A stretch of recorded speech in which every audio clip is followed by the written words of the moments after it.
Disclaimer. The video serves informational and entertainment purpose only. The content is considered speculative and should not be treated as confirmed fact. We encourage you to conduct your research and form your conclusion. I can't even.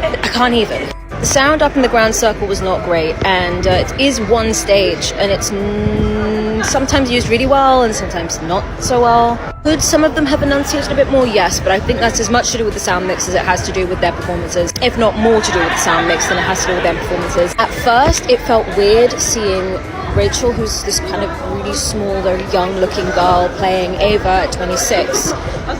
But as things progress, you realise that that's kind of the point, and it was done kind of on purpose. Older than she looks. Jaime Lloyd, first production of yours I've actually...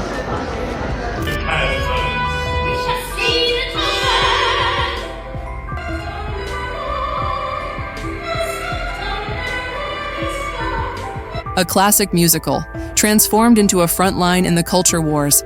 Outside the theater, fans are chanting, "Bring back original Evita." But what sparked this outcry? Picture it. A quiet London evening. The lights go down.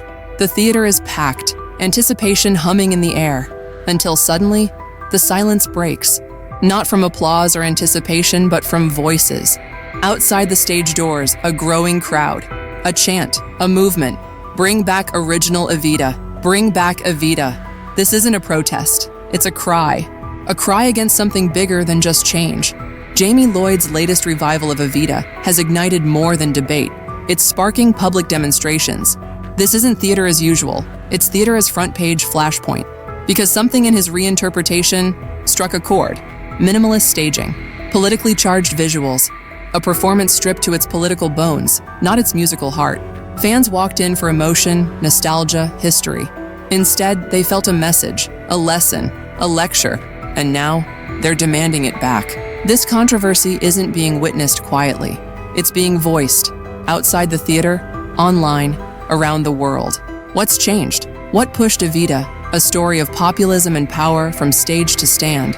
And in this moment, as fans shout for what they feel was taken, we're left with bigger questions.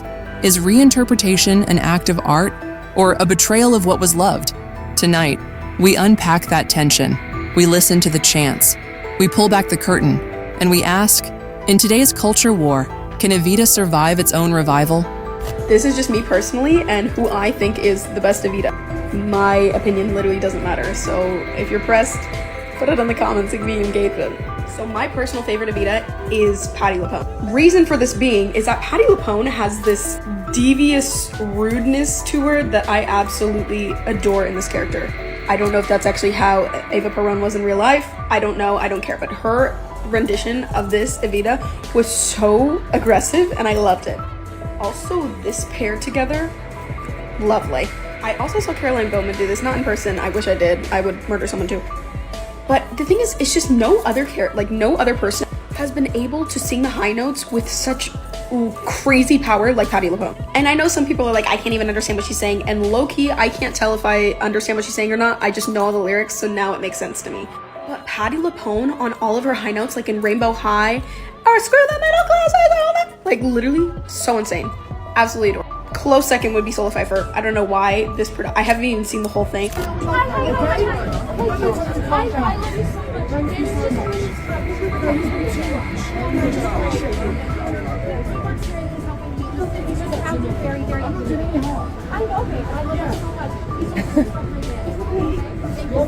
Yeah! Don't queen. Yeah!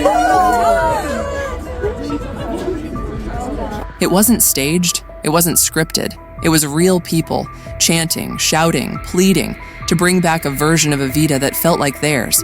The curtain was down. The actors had gone home. But outside the theater, the drama was just beginning. A chorus, not of performers, but of passionate, frustrated fans. Bring back original Evita. You can hear the urgency in their voices, not just protest, longing, because this wasn't just any musical. To them, Evita was a memory, a melody that lived in their bones, a performance that made history breathe, and now they feel like that's been taken from them. He turned it into a statement, not a show. One audience member shouts, "This isn't Evita, this is a woke remix," says another, shaking her head, and one voice, quieter but just as clear, "I came for heart, I got a lecture." These aren't political activists.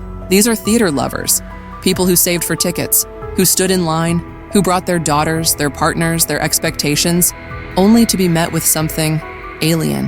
The familiar songs are there, but rearranged. The iconic imagery, gone. The elegance, the spectacle, replaced with sparse, stripped-down staging, and a message.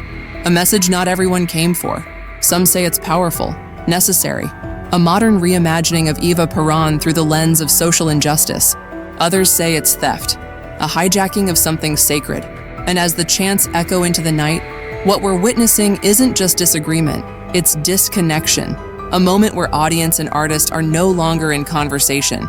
They're in conflict. Outside the theater, these voices aren't asking for change. They're asking for restoration. And their chant, simple, relentless, is more than a slogan. It's a plea. Bring back Evita. Not just the show, but the feeling, the legacy, the connection they once had. I've seen it on stage multiple times.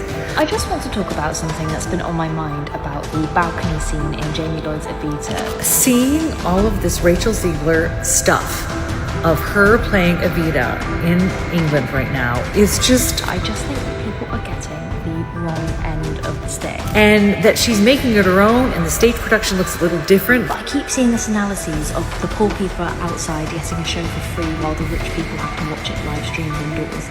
And I just think that is kind of an offensively shallow analysis of Jaime Lloyd's direction here. They didn't just want the old songs, they wanted the old feeling. But what happens when a director trades sentiment for symbolism? This isn't just about staging, or costume, or cutting a song. It's about expectation and betrayal. Because when fans walked into Jaime Lloyd's Evita, they weren't just seeing a show. They were stepping into memory, the voice of Eva, the rising swell of "Don't Cry for Me, Argentina," the spectacle, the sorrow, the story of a woman who rose from nothing and became a legend. They expected to feel something, but instead, they were challenged. Instead of gowns, they got grit. Instead of pageantry, protest. And for some, that felt like loss. Because theater isn't just entertainment, it's an experience, a connection to something bigger than ourselves. And when directors strip that away in the name of modern messaging, it leaves a vacuum.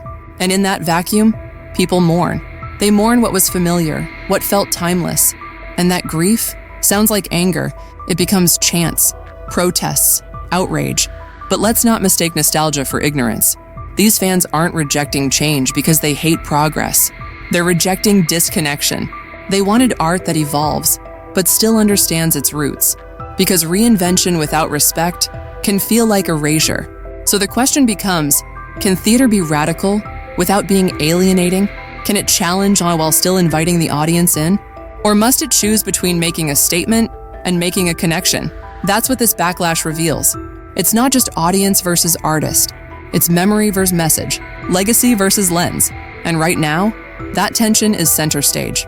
Rachel Zegler definitely didn't get the most love in movie theaters this year, where Snow White movie cost Disney $250 million, so she decided to pivot her career back to doing theater, but now she's getting hate for that as well. And now Rachel Zegler is living in London doing the play Evita, where she is playing the lead, and there's been a lot of iconic actresses to have that part before, like Elaine Paige and Madonna. The play Evita, probably the most famous song is Don't Cry for Me, Argentina, which was performed by Madonna in the 1996 movie that actually got her a Golden Globe win. So now Rachel Zegler's performing, and she is doing an amazing job, but a lot of people don't like how her and the play decided to organize this. But they've organized it so instead of Rachel Zegler singing inside the theater for the people who paid money for the ticket, she actually goes outside and sings on the balcony where people who didn't pay anything, and they've actually gotten crowds of over 600 people. But the problem is the people actually in the theater are really pissed off about it because tickets are going for as high as $500, but they're actually just watching a live stream of Rachel Zegler singing for a bunch of people who didn't pay anything. And to be fair, this wasn't entirely Rachel Zegler's decision, but she did support the idea saying it makes the play for everyone. Well, except for actually the people who paid money to see it, which is kind of a problem. But with that, I'm Charles Paul. Please subscribe. He didn't want applause, he wanted confrontation. But when you strip down a masterpiece to make a point, you risk losing the people who once believed in it. Jaime Lloyd doesn't do safe. He's made a name by rebuilding the classics, deconstructing them, recontextualizing them, and sometimes detonating them. And with Evita, he didn't just reinterpret, he rewrote the experience. Minimal sets, uniform costuming, a chorus that speaks more than it sings. To Jaime, this isn't disrespect, it's disruption. It's a reminder that Eva Peron wasn't a fantasy. She was real, political, controversial. She weaponized charm, wielded influence. She became a voice for the poor and a symbol of power for the elite. So why make her glamorous when she was already dangerous?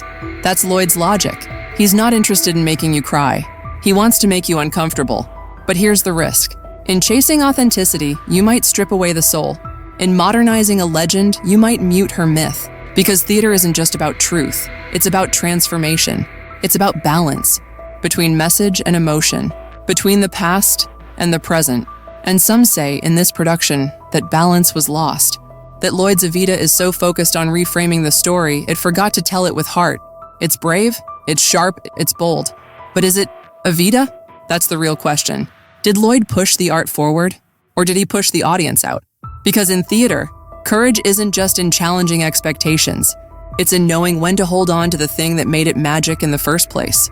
I hope everyone stops giving Rachel Zegler just such a hard time. That's young women. That can't, what is she supposed to do? You lot made a bad decision and poured millions and millions of dollars into something that no one gave a about. Don't blame it on a 20-year-old girl. Like, it's just horrible. And also, it just relies. They know that just by throwing a few little things at her, the internet hates women, hates young women that do well, and so they just it's like throwing like grenade, a little bit of like food into the sea of piranhas, and then it's just like get her, and then that becomes the story, and it's really mean. Art doesn't live in silence. It lives in the noise, in the clash of love, memory, and resistance. And that's why Evita still matters, even when it hurts. The chants may fade, the headlines may move on, but what Jaime Lloyd's Evita has stirred won't disappear so easily, because this wasn't just a show, it was a test of how far a legacy can be pushed, of what a modern audience is willing to embrace, and what they're unwilling to let go. And Evita, she's not just a character, she's a canvas, painted by every generation that dares to retell her, sometimes with reverence, sometimes with rebellion. This revival wasn't meant to comfort. It was meant to provoke, to ask, what do we see when we look at power? What do we believe about women who rise? What do we remember when we strip away the glamour? But that kind of art, it divides, it discomforts. And in a world already full of tension, sometimes audiences just want to feel again, to remember the story that first moved them, not dissect it, not debate it, just feel it. So where does that leave Evita? Caught between two worlds, one clinging to its past, the other pushing toward its future. And maybe in the end, that's what makes this show, this fight, so powerful. It proves that theater is alive, not because it's perfect, but because people care enough to fight over it. So whether you cheered this Evita or chanted outside to bring back the old one, you were part of something real, a conversation, a confrontation, a moment that shows us the story isn't finished, and maybe it never should be. And that's the tea for today, my little gossip gremlins. If you enjoyed this drama buffet, don't forget to hit that like button like it's your ex's new partner's Instagram, aggressively and with zero shame. Beauty. Subscribe to Fame Files so you never miss a single scandal, meltdown, or red carpet disaster. I'm literally serving up hot gossip every single day, even if my Wi-Fi begs me to stop. And listen, be a doll and tap that bell too, okay? Because your girl Macy's got bills to pay, celeb egos to roast, and a grocery cart full of overpriced almond milk that won't buy itself. Shopping cart money. So until next time, stay nosy, stay fabulous, and remember, I spill it so you don't have to sip in silence. Bye.